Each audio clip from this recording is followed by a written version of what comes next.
faire to tegi bien en ligne mais au moins artiste pas bêta na mboka wana te ya concert ya yemoko produit ne ba tout à trop na ba yu arena nous les festival y ont te comprendre que ba comment ko ça ba festival na ba concert to beta plusieurs concerts que ça ba festival te donc concert festival na concert où les padres a presté na salle mythique ba to ba fouti billet ba longwe 4 coins du monde au comprend na festival ba beti na salle 500 personnes.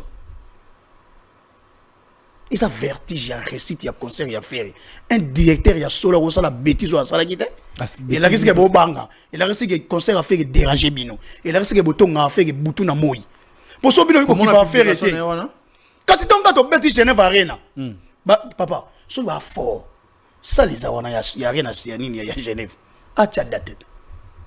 Et ça, on a beaucoup de mots bimbate. Ma bête a pas payé anglophone.